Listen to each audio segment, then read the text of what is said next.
Salut à tous, bienvenue dans cette vidéo, nouveau format, on va parler de choses post-bac, en tout cas hors programme de terminale. L'idée c'est de pouvoir vous aider un petit peu pour entamer l'année prochaine dans certaines filières, comme en prépa pourquoi pas, ou alors en fac de maths ou de sciences.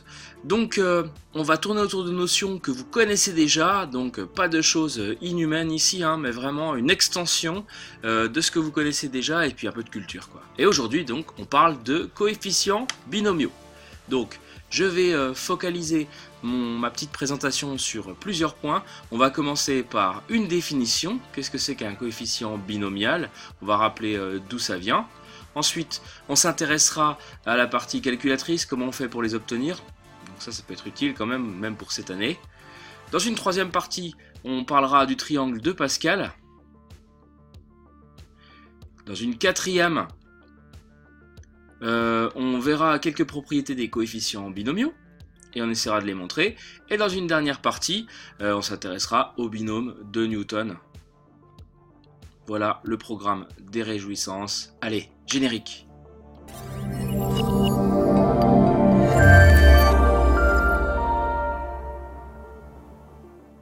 Alors, la première fois que vous avez entendu parler de coefficients binomiaux, c'est lorsque vous êtes intéressé à la loi binomiale, et donc à la situation de Bernoulli. Voilà, ça c'est Jacob Bernoulli.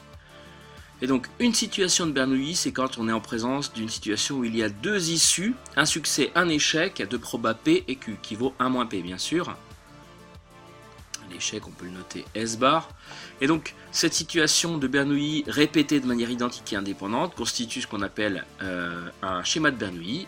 Et le schéma de Bernoulli, qui s'intéresse à une variable aléatoire grand X qui compte le nombre de succès, eh bien, est sous le joug d'une loi binomiale. Deux paramètres, n, le nombre de répétitions, et p, la proba du succès. Ici, 3 répétitions, donc n égale 3, et puis la proba p du succès. Et donc, les coefficients binomiaux, qu'on note en terminale, d'ailleurs au lycée, comme ceci, ça se lit k parmi n, c'est le nombre, représente le nombre de branches où le nombre de succès correspond à k. Par exemple, 5 parmi 20, c'est le nombre de branches où il y a 5 succès parmi 20 tirages, 20 répétitions. Et donc, ça c'est quelque chose que la calculatrice calcule pour vous, mais on n'a pas trop à s'y pencher. Alors il faut savoir déjà que c'est une combinaison, et donc ça peut s'écrire aussi comme ça, la combinaison de k parmi n. Et il y a une formule qui est là derrière. La formule qui permet de l'obtenir, c'est n factoriel sur k factoriel multiplié par n-k factoriel.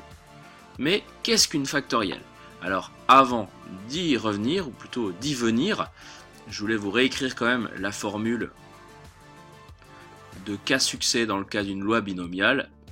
On écrit ça comme ça, donc k parmi n multiplié par la proba du succès puissance k et la proba de l'échec puissance n-k. Donc ça c'est quelque chose qu'on peut calculer, ça aussi, mais ça pour le coup, ça peut être compliqué, donc votre calculatrice le fait pour vous. On en reparle dans un deuxième temps, mais avant je continue avec cette formule. Qu'est-ce qu'une factorielle? Eh bien, si vous avez un a qui est naturel non nul, a factoriel, c'est égal à a multiplié par a-1, multiplié par a-2, multiplié par a-3, multiplié par etc. fois 3, fois 2, fois 1, et on s'arrête. Donc il y a possibilité d'écrire ça avec un symbole. Vous connaissez le symbole somme, hein, sigma, que vous avez dû croiser dans les suites en particulier. Et bien, il y a un symbole produit qui s'écrit avec un grand pi. Donc c'est le produit des k, pourquoi pas, pour k allant de, le premier c'est 1 jusqu'à a. A c'est un nombre naturel. Donc voilà, les factoriels c'est ça. Alors un petit exemple peut-être, qu'est-ce que c'est que 3 factoriels? Et bien c'est 3 fois 2 fois 1. C'est qui donne 6. On ne va pas jusqu'à 0 bien sûr, sinon toutes les factorielles seraient nulles, ce qui est assez peu intéressant. Donc voilà pour la définition. Je vais prendre peut-être un petit exemple sur quelque chose que vous connaissez bien. par exemple 1 parmi 3, on peut le compter ici. Combien y a-t-il de branches où il y a un succès parmi 3? Donc succès, échec, échec, ça en fait une. Échec, succès, échec, ça en fait 2. Échec, échec, succès, ça en fait 3. Ça c'est plutôt connu. Vérifions que ça fonctionne. Donc le n ici c'est 3, ça va faire 3 factoriel sur 1 factoriel, 3 moins 1 factoriel. C'est-à-dire 3 fois 2 fois 1 au numérateur sur 1 multiplié par 2 factoriel, c'est-à-dire 3 fois 2 fois 1, je le laisse décomposer, sur 1 fois 2 fois 1. Les 2 s'en vont, les 1 ne servent à rien, il nous reste bien 3. Bah, du coup, on peut calculer d'autres factoriels, par exemple. 2 parmi 4, ça ferait quoi? Ça ferait 4 factoriels au-dessus, et puis en dessous, 2 factoriels, 4 moins 2 factoriels, c'est-à-dire encore 2 factoriels. Ça ferait 4 fois 3 fois 2 fois 1, sur 2 fois 1 fois 2 fois 1. Bon là qu'est-ce qu'on va pouvoir rayer? 2 fois 2 ça fait 4 qui vont partir avec celui-ci, puis il nous reste 3 fois 2, 6. Voilà, a priori il y a 6 branches. Si vous faites 4 répétitions, 2 succès parmi 4, ça fait 6. Bon, voilà pour la définition, j'ai à peu près fait le tour. On va maintenant passer à la phase calculatrice. Alors je prends une TI mais ça marche pareil sur Casio. Où est-ce qu'on trouve tout ça? Je ne vais pas reparler de la loi binomiale dans Distrib, mais plutôt vous montrer, sur cet exemple-là, 4 parmi 2 égale 6, où est-ce qu'on peut retrouver ça? Alors directement dans le menu Maths, ou alors sur Casio dans le menu Distrib, vous avez quelque chose qui s'y apparente, ou alors vous pouvez aller aussi le chercher dans le catalogue. Il faut aller sur probabilité, et donc c'est la combinaison ici, combinaison. Alors là on constate qu'il y a 2 cases à remplir. La première c'est le grand nombre, donc là je vais retenter 2 parmi 4, pardon, je mets 4 en premier, je mets 2 en deuxième, et hop, voilà mon 6. Voilà pour ça. Donc les combinaisons, je remontre, c'est menu maths, pardon, probabilité, et donc combinaison. Tiens, qu'est-ce qu'il y a en dessous? Factoriel. Et bien justement, qu'est-ce que c'est que, alors là, rep évidemment, qu'est-ce que c'est que 3 factoriel? 3 fois 2 fois 1, ça fait 6. Qu'est-ce que c'est que, hop, je vais réécrire. Qu'est-ce que c'est que 5 factoriel? 5 fois 4, 20, fois 3, 60, fois 2, 120, fois 1, 120. Ça fait 120, donc vous pouvez aussi détailler le calcul ici. Voilà, vous savez tout sur calculatrice. Je ne reparle pas de la loi binomiale. N'hésitez pas à aller sur la playlist dédiée si vous avez des soucis là-dessus.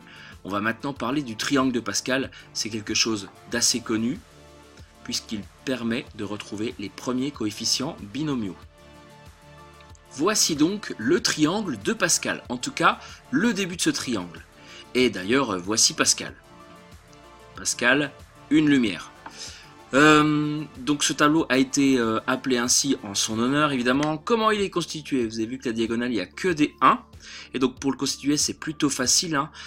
Si on fait un peu abstraction des n et des k qui sont ici, en fait, il suffit de placer 1 au début à chaque fois, et donc pour obtenir la ligne du dessous, il suffit d'additionner. Donc par exemple, pour avoir le 2 qui est ici, vous faites 1 plus 1 qui donne 2, 1 plus 2 qui donne 3, 2 plus 1 qui donne 3, 3 plus 1 qui donne 4, 3 plus 3 qui donne 6. Regardez les cases qui sont en jaune ici. Comment a été trouvé le 10? En faisant 4 plus 6.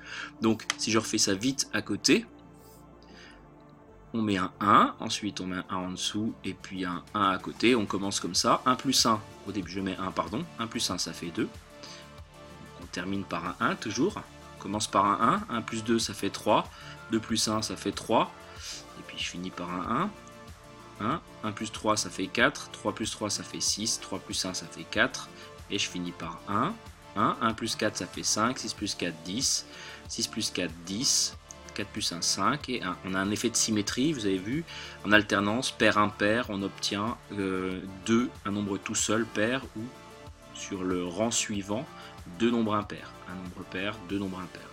Deux nombres tout court, pardon, pas 2 nombres impairs. Donc voilà en tout cas, comment est organisé ce tableau, et puis surtout, à quoi sert-il et que symbolise-t-il? Eh bien si vous prenez par exemple ce 2 qui est ici, en fait, c'est 1 parmi 2. Ça, c'est 0 parmi 2, 1 parmi 2, 2 parmi 2. Donc, si je prends par exemple le 10 qui est là, c'est quoi? Eh bien, c'est 2 parmi 5. Et tout à l'heure, j'avais trouvé un 6 pour 2 parmi 4. Rappelez-vous, 2 parmi 4, et bien il est là en fait. 2 parmi 4. Et donc de proche en proche, il y a moyen d'avoir les premiers, ce qui est quand même plutôt pratique. Donc le triangle de Pascal est connu pour proposer les premiers coefficients binomiaux. Donc ça, c'est vraiment plutôt pas mal. Et l'extension de tout ça, c'est qu'en fait, on a des propriétés. Je vais commencer par là pour suivre un petit peu mon planning. Des propriétés. Alors des propriétés de base, déjà. Je pense en particulier à celles-ci. Je vais les lister ici. Elles sont surtout au nombre de 3. Alors les premières propriétés déjà, c'est le fait que 0 parmi n, eh bien c'est comme n parmi n. C'est ce qui correspond à la première et à la dernière branche de votre arbre, donc en fait il n'y en a qu'une. Voilà, ça c'est vraiment un truc basique qu'il faut savoir en terminale. Un deuxième truc plutôt basique, c'est que 1 parmi n, c'est la même chose que, de manière symétrique, n-1 parmi n. Quand on cherche combien de branches concernent un succès parmi un certain nombre, eh ben c'est égal à ce certain nombre, justement. Donc ça, c'est quelque chose que vous avez sûrement vu. Ça se montre évidemment grâce à la définition. Définition au passage que je réécris ici. K parmi n, c'est n factoriel sur k factoriel, n moins k, le tout factoriel. Donc si vous remplacez par exemple k par 1 factoriel, eh ben, ça ne fait pas grand chose. Je vais faire la démonstration pour cet exemple-là. Donc 1 parmi n, n factoriel, 1 factoriel, n-1 factoriel. Bon, 1 factoriel ça fait 1, donc voilà. N factoriel ça veut dire n fois n-1 fois etc. fois 2 fois 1. Et puis en fait, n-1 factoriel, eh ben, on commence à n-1. n-1 fois n-2 fois etc. etc. Donc en fait, tout serait, sauf quoi? Sauf ceci. n. Tout ça, c'est égal. Donc voilà une démonstration. Les autres se font tout aussi facilement. Et donc la dernière propriété que je voulais voir avec vous, c'est celle qui illustre le fait qu'on puisse passer d'une ligne à l'autre en fait. Et si je résume un peu tout ça, en fait cette propriété c'est comment faire pour obtenir une combinaison de k parmi n. Eh bien en fait on part d'une combinaison de k parmi n-1, c'est-à-dire qu'en fait on prend celui du dessus quoi, n-1 c'est bien ça, et puis on lui ajoute celui qui est à côté, c'est-à-dire combinaison de k-1 parmi n-1. Si vous regardez par exemple par rapport à ce triangle jaune, c'est exactement ça. Le n ici c'est 5 et le k c'est 2. Donc 2 parmi 5. Comment faire pour trouver 2 parmi 5? Je vais l'écrire quand même. Comment faire pour trouver 2 parmi 5? Et bien en fait, a priori c'est 2 parmi 4 plus 1 parmi 4. Ça marche bien, c'est visuel, c'est vraiment pas mal ce truc. Mais pourquoi ça marche? Pourquoi ça marche partout? Eh ben, on va le montrer. Allez, démonstration maintenant.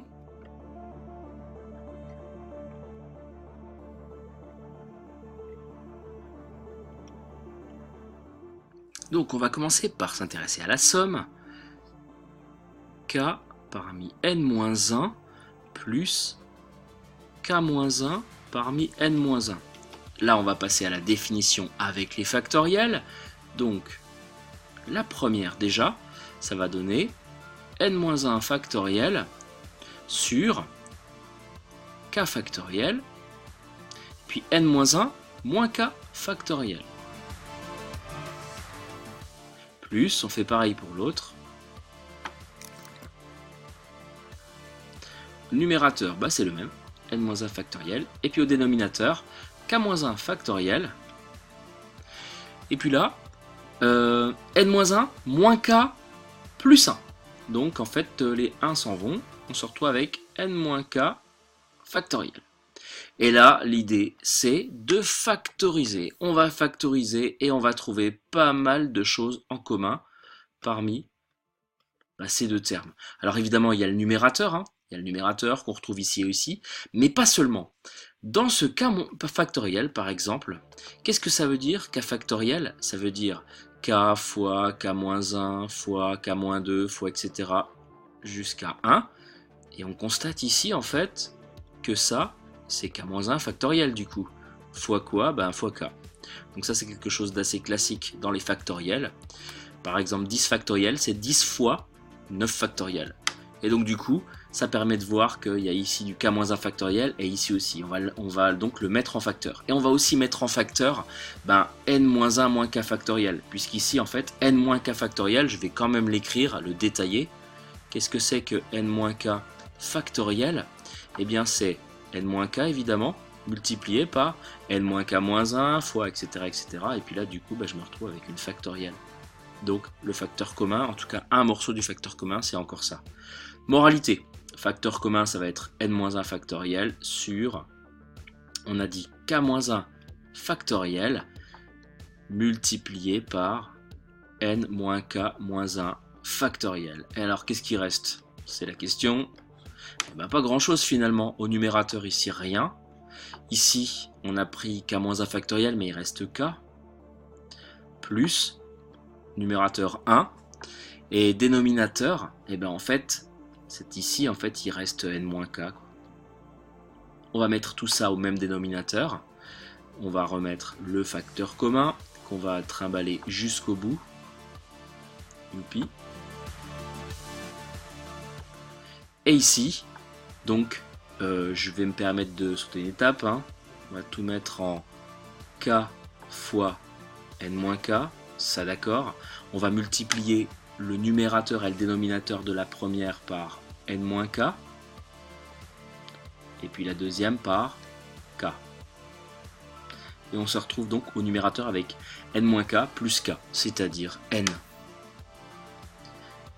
Et donc, au numérateur, n-1 factoriel fois n, ça fait justement n factoriel. Et au dénominateur, k-1 factoriel fois k, ça fait k factoriel. Puis n-k-1 factoriel fois n-k, ça fait n-k factoriel. Et ça c'est qui? C'est k parmi n. Voilà pour cette propriété qui permet de construire le triangle de Pascal. Les deux propriétés là évidemment super importantes, vraiment assez faciles à retenir. Voilà pour les propriétés. Allez, on passe au binôme de Newton. Mais qu'est-ce que c'est que le binôme de Newton? Je ne pouvais finir cette vidéo sans vous parler du binôme de Newton. Alors le Newton c'est lui, l'homme à la pomme. Et donc, on va reparler du triangle de Pascal. Ces nombres vous disent peut-être quelque chose. Commençons par cela. Mais en fait, on se rend compte que c'est les coefficients de l'identitaire markup que vous connaissez bien. A plus b le tout au carré, ça fait a carré plus 2ab plus b carré. Donc on retrouve 1 ici, 2 ici et 1 ici. Il vous est peut-être déjà arrivé de développer un cube de manière assez laborieuse. On écrit ça comme produit du carré précédent multiplié par a plus b. On fait de la distributivité et puis on arrive à cette chose-là. A cube, on retrouve le 1 ici, plus 3a carré b, plus 3ab carré, plus b cube. Et on retrouve nos coefficients binomiaux. 1, 3, 3, 1. Avec partage de la puissance. A puissance 3 fois b puissance 0 finalement. A puissance 3 fois b puissance 1. A puissance 2 fois b puissance 1. A puissance 1 fois b puissance 2. A puissance 0 fois b puissance 3. Et on déroule. A plus b puissance 4. Il y a une formule pour ça. C'est a puissance 4 plus 4 a cube b, puisque la somme de 3 plus 1 ça fait bien 4, plus, après 4 c'est 6, 6 a carré b carré, plus 4 a b cube, plus 1 b puissance 4. Un dernier, a plus b à la puissance 5, ça va être a puissance 5 plus, regardez les coefs, 5, 10, 10, 5, 1, donc 5 a puissance 4 b puissance 1 plus 10 a 3 b2 plus 10 a2 b3 plus 5 a b puissance 4 plus 1 b puissance 5, etc., etc., etc., etc. Ça marche pour a et b réels, c'est-à-dire que vous pouvez très bien prendre un b négatif. Il sera sujet à la puissance, hein, ce moins, donc tantôt en alternance moins 1 ou plus 1, moins 1 puissance n, ça donne moins 1 ou 1 selon la parité de n. Et donc c'est ça qu'on appelle le binôme de Newton, ou plutôt sa généralisation. Alors tentons une généralisation, ce n'est pas une preuve ce que je fais ici, mais c'est tout à fait de votre niveau. On le ferait évidemment par récurrence, bien sûr, une récurrence sur n, la puissance.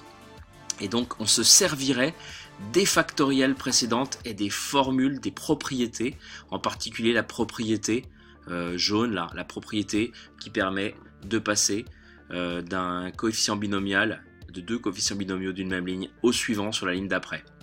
Donc ça se fait par récurrence. La généralisation, je disais, a plus b des nombres quelconques, puissance n, ça va donner quoi? Alors au début, on a a puissance n. Mais en fait, c'est qui à puissance n? Il y a un 1 devant. Ce 1, en fait, c'est 0 parmi n plus. Après, on a du a puissance n-1 avec du b puissance 1. Et le coef devant, en fait, c'est 1 parmi n plus a n-2, b au carré. n-2 plus 2, ça fait bien n, 2 parmi n. Je continue un petit peu, plus... Non, je continue pas en fait. Je vais repartir des derniers. On a n-2 parmi n. Et là, on a inversion. A au carré, b puissance n-2 plus n-1 parmi n, a puissance 1 fois b puissance n-1. Et le dernier, enfin, n parmi n qui vaut 1. A puissance 0 que je n'écris pas fois b puissance n. Voilà. Alors, en maths, on n'aime pas les petits points, vous le savez. Qu'est-ce que c'est que ça? C'est une somme. Allons-y. Formule du binôme de Newton. Comme des grands.